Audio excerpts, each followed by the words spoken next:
producing and directing content for more than 12 years in the digital space. And I want to say, all of you guys, designers, you make me look good, so thank you.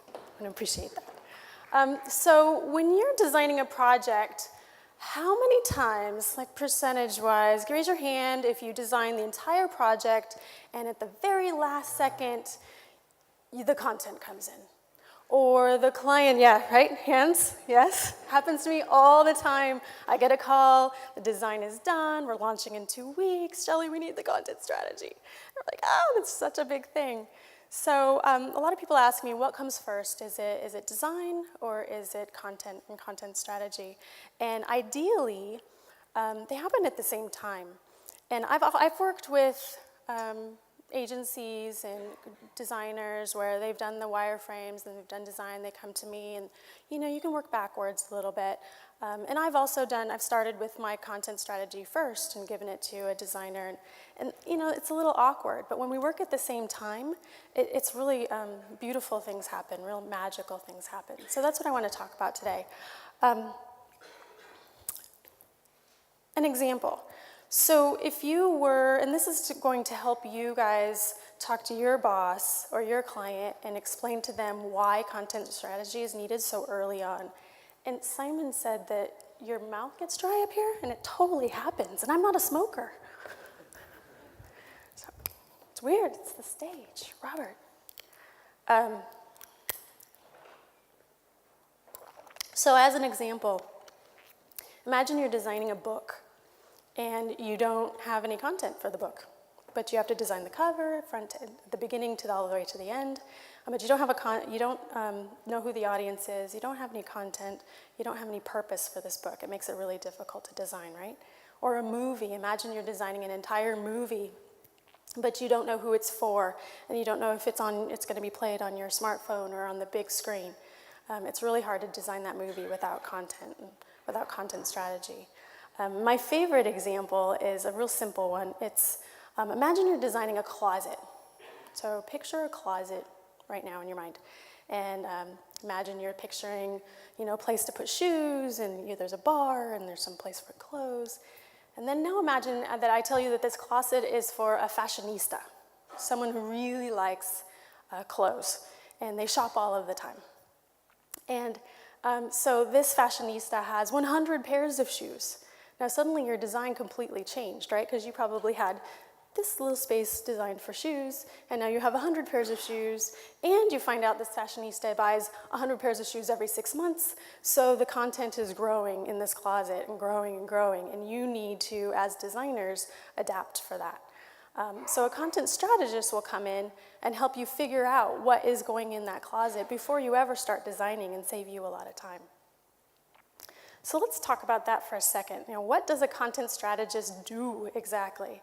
So as a content strategist, we have lots of different tasks, but they all roll back up to one big objective, and that is to take the business objectives and the audience's objectives and align them across all platforms through your content. So the content, we ensure that the content is supporting the business and supporting the audience at the same time, and then you have a successful design, right? So all the different components, like to do that, we'll audit the content, we'll analyze the content, we'll plan for it within the budget and the constraints that each project has, because we don't have all the money and all the time in the world, and then we'll govern it over time to ensure a consistency and quality. But what really is important for you guys to know is this little part of the content experience or the content strategy process that's called core messaging. And core messaging, essentially, it's a document that you guys will receive that has all of the features of a product or service, like all of the little facts, and all of the benefits, all of those emotional reasons to buy into whatever it is that you're presenting, and all of the reasons to believe in this brand or product or service.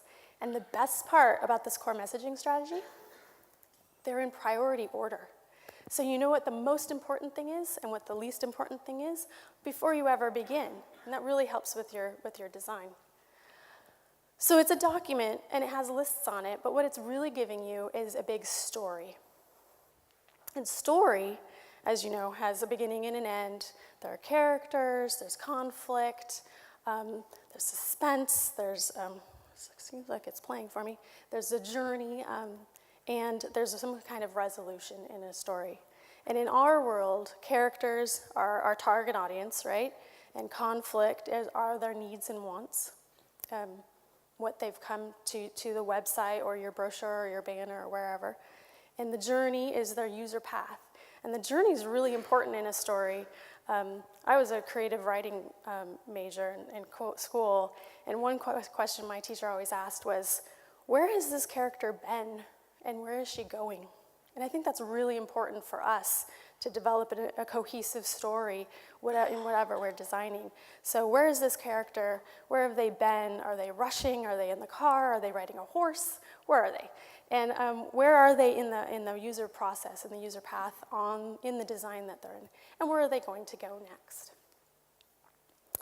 And then the resolution. The resolution is that action, the call to action that you take. Okay, so how many times have you guys gone to a website and you look at it and it's beautiful, and then you stare at it for a second and you realize you don't know what to do, right? I'm like, okay, so there's, yeah, I don't know what to do. So action is really important. We are always trying to persuade people to take some kind of action. So I thought about all of my different experiences working with designers and looked at all of the most successful projects I've worked on in the last few years. And I've boiled it down to five things. There are 5 ways content strategy can really help make your design shine. And so this is what I want you to take away. So first, imagine that you're tasked with designing a site for a chocolate. So are you all picturing chocolate? Yeah, I'm picturing chocolate, sounds good. So you might be picturing something that looks like, oops, I have to tell you about the first thing first. The first thing is, there's 5 things. The first thing is we're gonna feed your creativity. And that's when you have to think about chocolate. Now you think about chocolate? Okay. So, sorry. This is the first time I've given this presentation. So you might think of something like this, Godiva. You might think of truffles in a box with a big red bow. It's the holidays. You might immediately go to this sort of design. But then what if I told you that this chocolate has almonds and marshmallows and spicy peppers, and it's really for a younger audience who wants to try something really edgy. And you might get something more like this, right? Something a little bit more playful. But then let's say, okay, no, that's not the audience. The audience is much more sophisticated. They like fine wine. They like to cook. They like to entertain. And you might get something more like this. This is a very well-balanced, well-crafted web design. So the second way that content strategy can help make your design shine is it helps you prioritize. I've kind of mentioned this already, or hinted at it. It helps you determine the best space. And especially when you guys are working with responsive design, you have to realize that there's this space, but then there's also this space. And if you're working within mobile or within the app world, the space is just limitless. It could be all over the place. So Adventure 16 is a California company. You go into an Adventure 16 store and it's a really warm, friendly environment. They're outdoor outfitters, camping gear, hiking gear, that sort of thing. I love to be outside. And these guys talk the talk. They go hiking, they sell the products that they actually use on the mountain. They're great guys. Their website, however, is a little dated, right? It seems 8 years old. But I thought it was a really simple example to show you priorities. So if I'm to analyze, and this is not a client of mine, but if I were to analyze this site, what's their number 1 priority? 40% off, right? And their second priority? Okay, call it out. Second priority. Okay, it's what's new. Because everybody's reading in that F pattern, it's still pretty consistent. And then the next thing would be these ads. So if I went to them and I'd say, okay, Adventure 16, these are your priorities. And if they're not their priorities, then the business objectives and their website content are not aligned. So if you look at a more progressive site like REI, are there REIs out here in Europe? REI is another outdoor outfitter that's much bigger and more polished. And their site is obviously changing for the holidays. So I imagine that they sat down with their designers and their content people and said, okay, the most important thing is this $20 gift card, or perhaps this 50% off, this 50% discount. Both of them are kind of equal weight here because you have all this negative space around the 50%, but then you have that top left corner, that priority space for the $20 gift card. So the third way that content strategy can help you with your design is to help you show value. And this is super important. Tim was showing you a lot of lorem ipsum up there with the typography, and Simon was showing you all of those design mistakes, which are hilarious, that say, here, there's content here. So how many of you use lorem ipsum or just placeholder content? FPO, lots of you. And how many of you are a little bit worried it's going to show up in the publication? Because it does. So what I like to do is give, at the very beginning of a project, before I even really have the content strategy worked out, is to give what I call fake real content. And fake real content is not going to embarrass you if it accidentally gets published. And fake real content will also help convince the primary stakeholders, the executives and the marketing managers who are approving your design, help them understand the whole story. If they can see the whole story, then they're more likely to approve your design much faster, and you won't have to go through iteration after iteration. So as an example, imagine you're going to design the tablet website, which is the hotel finding website. And this is the design that you present. It has no content, it just says navigation, it sounds tagline here, and you have a bunch of boxes, basically. It's just basically a glorified outline or wireframe. So you show this to the team, and they go, yeah, okay, that's clean, but they can't really picture it. Because we're designers, and we can imagine what goes in, or you guys are designers, I'm not. We can imagine what goes in these spaces, but the executives and the marketing managers don't have that imagination all the time. But if you give them something like this, even if it's that fake real content, and it's a fake photo, but it's something like what we have in mind, and you have some nice typography at the bottom, and you have some little, you actually have some navigation there, is a more of a placeholder than just navigation. They can kind of see the entire story and give approvals much more quickly. So here's another example, the foodnetwork.com. So in this one, can you guys see the priority for this company?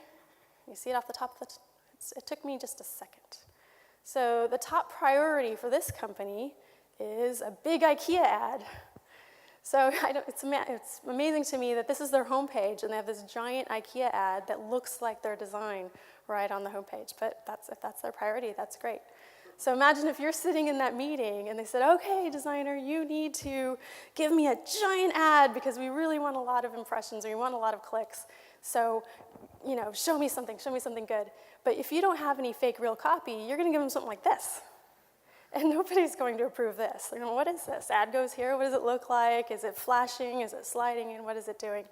So it's not going to help get you those approvals. So that's value. That's how content strategy can help you with value.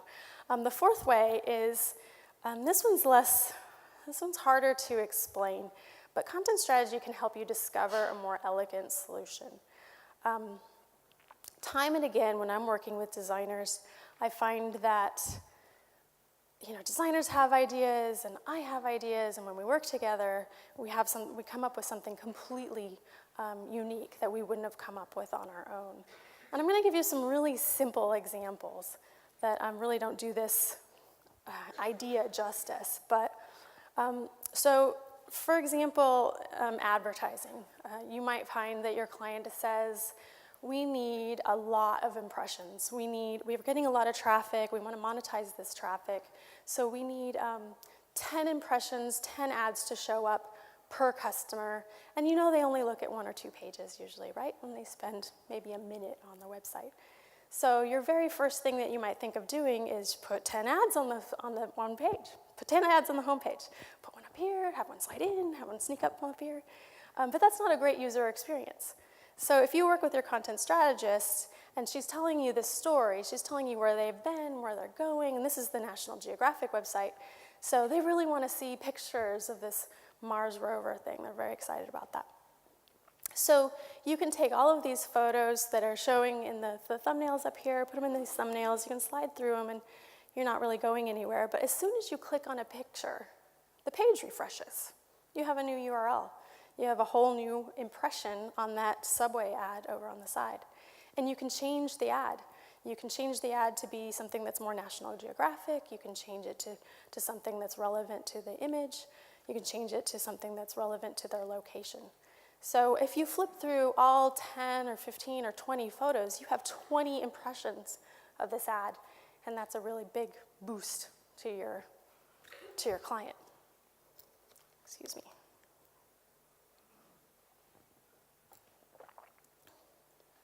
Okay, this is pretty much the same example, but with text.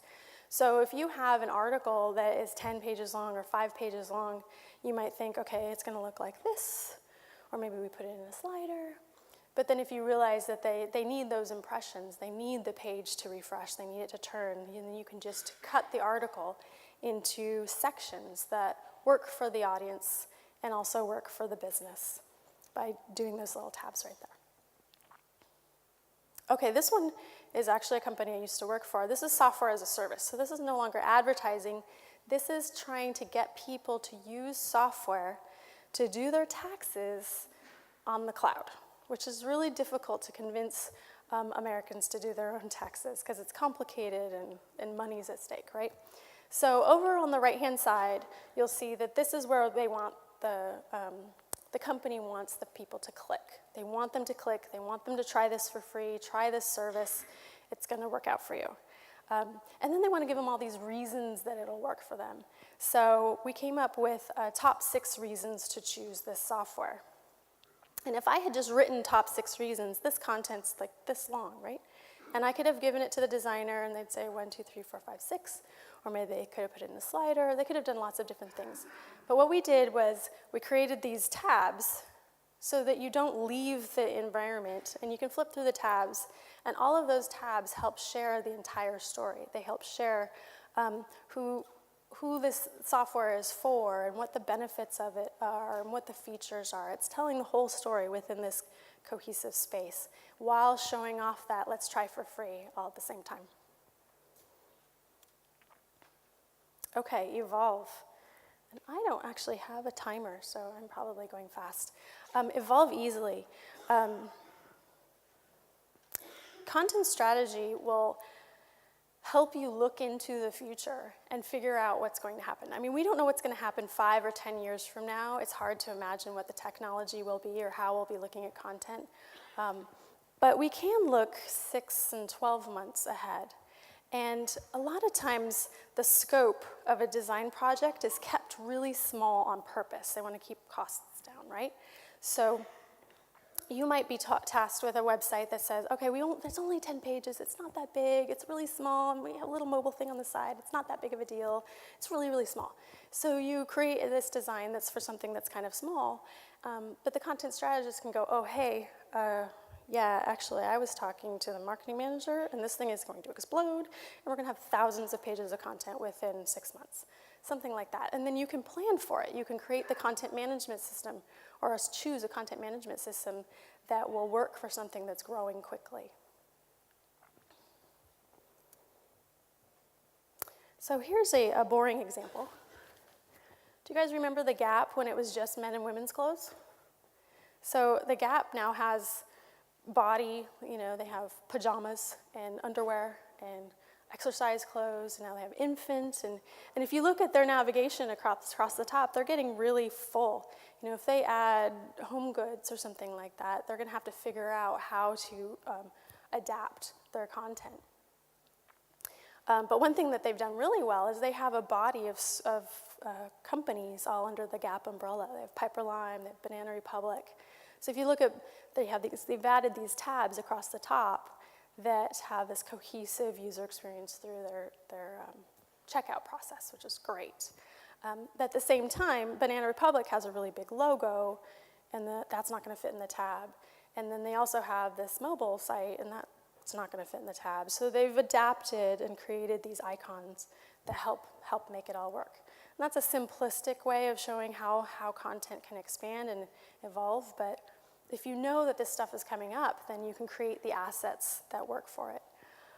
Another example for this is when you're looking at photography. So if you're creating a website and it's only a website, so you need 72 DPI, you don't need a lot of photography. So that's the kind of content that you license.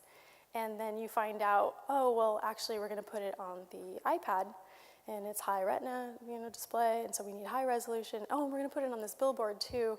So we need all these different licenses, and that kind of thing can help. If you knew that in advance, it'll really help you with your design. Okay, so I like to look into the past, and do you guys use the Wayback Machine? Let's look at websites that have been. So I'm grabbing this from the Wayback Machine. This is the threadless.com website about 9 years ago. Threadless, you guys know Threadless? Okay, so it's a t-shirt design company that they crowdsource design for their t-shirts. And 9 years ago, all they did were t-shirts, and they obviously had a Flash design because all the images are missing. Who knew Flash wasn't going to last very long? And then a few years later, they created this site. So they have a little segmented, modulated thing for all of their t-shirts. And there's two things you can do. You can shop, and you can participate in their crowdsourcing for their t-shirts. And then just, a year ago, their site looked like this. So it's changing, but it's not changing a lot. And now today, it's much different. So they have 4 things you can do. You can make something, you can rate something, you can play with all of their different tools and their mobile, and then you can shop. And no, you don't just shop for t-shirts anymore, you shop for a whole body of content. So you have this drop down when you click shop. It has all of these different things you can do. I think that they have an elegant way of presenting a lot of content. Okay, so that gives you the 5 ways. And that's looking into the past too. So one thing that I was reminded of this morning is when you're looking into the future, it's really fun to experiment. And I'm experimenting right now with children's book apps, so interactive children's books for iPad. And I'm finding through all of the user testing that I'm doing that adults think in boxes. They think in rectangles and little spaces, but children don't. Children have no boundaries. So I have this one children's app right now that's in testing. I give it to a child, and they realize that there are no boundaries. They can swipe, and it goes over here, and it can go over there, or they can tap, and it zooms in, and they can dive into the content. But adults, page turn, page turn, page turn. That's all that they do. So I think when we're looking into the future and trying to predict what the design is going to do, if we can look at things like mobile apps and look at technology that's not on the web right now, but is soon coming in that direction, that's really helpful. So the 5 ways. You need to feed your creativity. Content strategy can help you feed your creativity, helps you prioritize your content, helps you show value to those key stakeholders, discover a more elegant solution, and evolve. I want to put all this together for you. Well, first, let me give you some questions. So if you have a content strategist now, ask these questions. If she's not already giving you the answers to these questions, ask these questions. If you don't have a content strategist, take these questions to the marketing manager. And these are all up on that, I have a URL right there. You can go and grab those questions. You don't have to write them down. But if you have the answers to these questions, you'll have a fuller story, and then you'll have more inspiration for a fabulous design. Okay, now I'm going to put it all together for you. So remember that chocolate site that was for sophisticated users? So if you look at this site and deconstruct it, try to figure out what the content strategy was for this design, you can look at first the character. Who is here? It's a very sophisticated person who loves fine food, loves wine tasting, loves entertaining, right? So you can kind of picture her. And then the conflict is she wants to have a party for her friends, and she really wants to impress her friends with this chocolate that she loves so much. She really appreciates all the ingredients. And the journey is she's just back from San Francisco. She actually sat in the shop, and she had the chocolate, and it was great, and she's trying to remember which ones that she likes, and which ones she's going to use in her baking. And the resolution, so I'm really focusing on the consumer here, but the other half of it is what the business wants. And it's clear from this design that the business wants to establish loyalty. That's their primary objective. They want a long-term relationship with this customer. So they're giving her all of these tools. Like you'll see that up there's a chocolate navigator. You can look at different beers and wines and pair your wine with your chocolate. And then over here there's a, what's it called? A chocolate maker's journal. So you can write down and remember what chocolate. And then in the middle, you can actually participate and present your own recipes. So you get involved in the brand. So that's showing a really strong brand loyalty, but it also helps this user feel like she's creating something fantastic for her guests. So that kind of pulls everything together for you.